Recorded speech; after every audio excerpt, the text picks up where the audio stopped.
Bonjour, je voudrais partager avec vous mon coup de cœur littéraire secret. En fait, il s'agit d'un roman, La prison Rose Bonbon, publié en 1991 aux éditions Prise de Parole. Tout d'abord pour la couverture qui a été faite par Evertop, une artiste visuelle magistralement flyée que j'aime énormément. Ensuite parce que en fait c'est un roman signé d'un mystérieux Raymond XIV, donc ça campe bien le ton du roman. Et puis surtout parce que c'est le premier, l'unique, le dernier roman fantastico-poético-policier de la littérature franco-ontarienne. Alors, vous allez me dire, a priori, il n'a pas grand-chose à voir avec ses cousins franco-canadiens, mais pas du tout, parce qu'on y retrouve une langue absolument magnifique. On voit tout de suite les images défiler devant nos yeux quand on lit le roman. L'oralité aussi est également très présente. Et puis le rythme du coup est extrêmement enlevé, ça, on le dévore.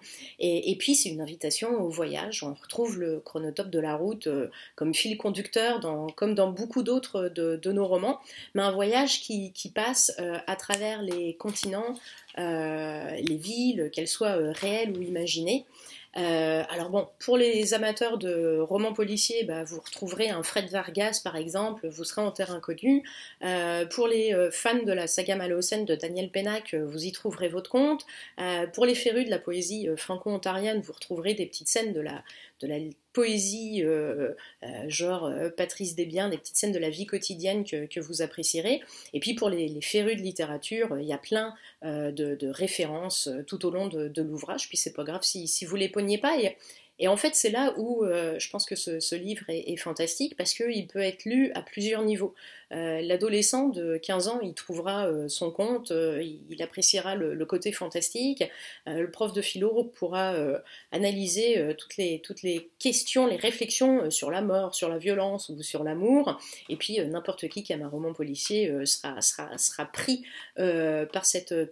par les différentes énigmes.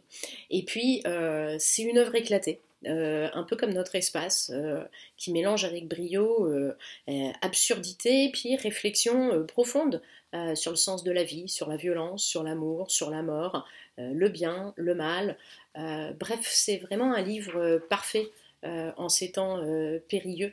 Le lecteur va pouvoir s'échapper, mais il va trouver aussi matière à réflexion sur notre monde d'aujourd'hui.